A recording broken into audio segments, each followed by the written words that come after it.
ಎಲ್ಲರಿಗೂ ನಮಸ್ಕಾರ. ಸಬಿ ರುಚಿಗೆ ಸ್ವಾಗತ.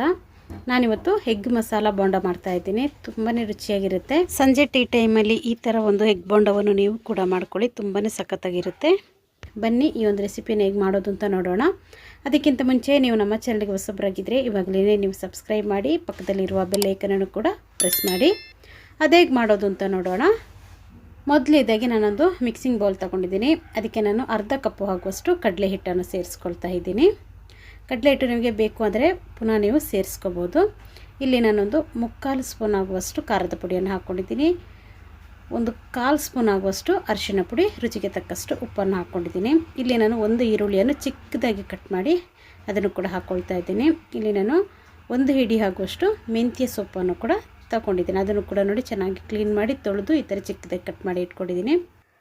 ಸಬ್ಸಿಗೆ ಸೊಪ್ಪನ್ನು ಕೂಡ 1 ಹಿಡಿ ಆಗುವಷ್ಟು ಅದನ್ನು ಕೂಡ ಚಿಕ್ಕದಾಗಿ ಕಟ್ ಮಾಡಿ ಇಟ್ಕೊಂಡಿದ್ದೀನಿ. ಇವಾಗ ನಾನು ಕಟ್ ಮಾಡಿ ಇಟ್ಕೊಂಡಿರುವಂಥ ಸಬ್ಸಿಗೆ ಸೊಪ್ಪಿದೆ ನೋಡಿ, ಅದನ್ನು ಕೂಡ ನಾನು ಎಲ್ಲವನ್ನು ಸೇರಿಸ್ಕೊಳ್ತಾ ಇದ್ದೀನಿ. ಈರುಳ್ಳಿಯನ್ನು ಕೂಡ ಇಲ್ಲಿ ಹಾಕ್ಕೊಳ್ತಾ ಇದ್ದೀನಿ. ಹಾಕ್ಕೊಂಡು ಇದನ್ನು ಚೆನ್ನಾಗಿ ಮಿಕ್ಸ್ ಮಾಡ್ಕೋಬೇಕು. ತುಂಬಾ ಚೆನ್ನಾಗಿರುತ್ತೆ ಈ ಥರ ಒಂದು ಬೋಂಡ ಮಾಡುವಾಗ ನಾವು ಹಾಕ್ಕೊಂಡ್ರೆ. ಇವಾಗ ನಾನು ತಗೊಂಡಿರುವ ಕಟ್ ಮಾಡಿ ಇಟ್ಕೊಂಡಿರುವಂಥ ಎಲ್ಲ ಪದಾರ್ಥಗಳನ್ನು ಹಾಕ್ಕೊಂಡಿದ್ದೀನಿ. ಹಾಕ್ಕೊಂಡು ಇದನ್ನೊಮ್ಮೆ ಚೆನ್ನಾಗಿ ಮಿಕ್ಸ್ ಮಾಡ್ಕೊಳ್ಳೋಣ. ಈರುಳ್ಳಿಯಲ್ಲೆಲ್ಲ ನೀರಿರುತ್ತಲ್ಲ, ಸೊಪ್ಪಲ್ಲಿ ಸ್ವಲ್ಪ ನೀರಿನ ಅಂಶ ಇರುತ್ತೆ. ಅದಕ್ಕೆ ಫಸ್ಟಿಗೆ ನಾವು ಹಿಟ್ಟಲ್ಲಿ ನಾವು ಚೆನ್ನಾಗಿ ಇದನ್ನು ಕಲಿಸ್ಕೋಬೇಕು. ನಂತರ ನಾವು ಇದಕ್ಕೆ ನೋಡ್ಕೊಂಡು ಒಂದು ಸ್ವಲ್ಪನೇ ನೀರನ್ನು ಸೇರಿಸ್ಕೊಳ್ಳಿ. ಒಂದೇ ಸಲ ಜಾಸ್ತಿ ನೀರನ್ನು ಹಾಕ್ಕೋಬೇಡಿ. ಸ್ವಲ್ಪ ಗಟ್ಟಿಗೆ ನಾವು ಇದನ್ನು ಕಲಿಸ್ಕೋಬೇಕು.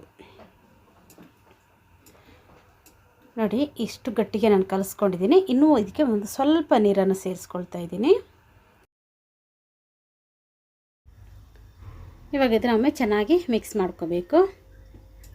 ಮಿಕ್ಸ್ ಮಾಡ್ಕೊಂಡಾದ್ಮೇಲೆ ಒಂದು ಸ್ವಲ್ಪ ಹೊತ್ತು ಹಾಗೇ ಇಡಿ. ಯಾಕೆಂದರೆ ಈರುಳ್ಳಿಯಲ್ಲೂ ನೀರಿನ ಅಂಶ ಇರುತ್ತೆ, ಸೊಪ್ಪಲ್ಲೂ ಇರುತ್ತೆ. ಇದು ಸ್ವಲ್ಪ ಉಪ್ಪೆಲ್ಲ ಹಾಕಿದ್ಮೇಲೆ ಸ್ವಲ್ಪ ನೀರು ಬಿಟ್ಕೊಡುತ್ತೆ. ಅದಕ್ಕೋಸ್ಕರ ನಾವು ಸ್ವಲ್ಪ ಹೊತ್ತು ಬಿಟ್ಟು ಆಮೇಲೆ ನಾವು ಇದನ್ನು ಬೋಂಡ ಹುರ್ಕೋಬೇಕು. ನೋಡಿ, ಇದನ್ನು ಸ್ವಲ್ಪ ಈ ಥರ ಕಲಿಸ್ಕೊಳ್ಳಿ. ಚೆನ್ನಾಗಿ ಮಿಕ್ಸ್ ಆಗಿದೆ ನೋಡಿ. ಇವಾಗ ನಾನಿಲ್ಲಿ ಒಂದು 3 ಮೊಟ್ಟೆಯನ್ನು ಚೆನ್ನಾಗಿ ಬೇಯಿಸ್ಕೊಂಡು ಸಿಪ್ಪೆ ತೆಗೆದು ನೋಡಿ ಈ ಥರ ಚಿಕ್ಕ ಪೀಸ್ಗಳನ್ನಾಗಿ ಕಟ್ ಮಾಡ್ಕೊಂಡಿದ್ದೀನಿ.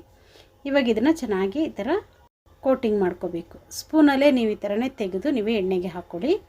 ಇಲ್ಲಿ ಎಣ್ಣೆ ಕೂಡ ಬಿಸಿಯಾಗಿದೆ ನೋಡಿ. ಬಿಸಿಯಾಗಿರುವಂಥ ಎಣ್ಣೆಗೆ ನಾನು 1 ಟೀ ಸ್ಪೂನಲ್ಲಿ ಹಾಕ್ಕೊಳ್ತಾ ಇದ್ದೀನಿ. ನೋಡಿ, ಈ ಥರ ಹಾಕೋದ್ರಿಂದ ಈಸಿ ಆಗುತ್ತೆ. ಕೈಗೂ ಕೂಡ ಎಗರೋದಿಲ್ಲ, ಮಸಾಲೆ ಕೂಡ ಚೆನ್ನಾಗಿ ಮೆತ್ಕೊಳ್ಳುತ್ತೆ.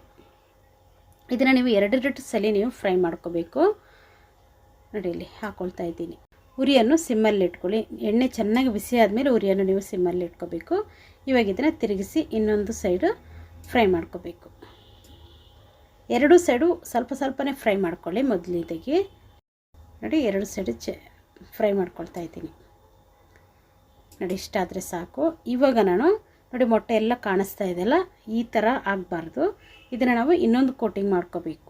ಈ ಈರುಳ್ಳಿ ಎಲ್ಲ ಚೆನ್ನಾಗಿ ಇದರಲ್ಲಿ ಇಟ್ಕೋಬೇಕು. ಈರುಳ್ಳಿ ಎಲ್ಲ ಹಾಕಿದ್ರಿಂದ ಇದು ಒಂದೇ ಸರಿಗೆ ಕೋಟಿಂಗ್ ಆಗೋಲ್ಲ ಕ್ಲೀನಾಗಿ. ಅದಕ್ಕೆ ನಾವು ಇನ್ನೊಂದು ಸಲ ನಾವು ಇದನ್ನು ಫ್ರೈ ಮಾಡ್ಕೋಬೇಕು. ಇದೇ ಥರ 2 ಸಲಿನೂ ಚೆನ್ನಾಗಿ ಕೋಟಿಂಗ್ ಮಾಡ್ಕೊಂಡು ಆದಮೇಲೆ ಫ್ರೈ ಮಾಡ್ಕೋಬೇಕು.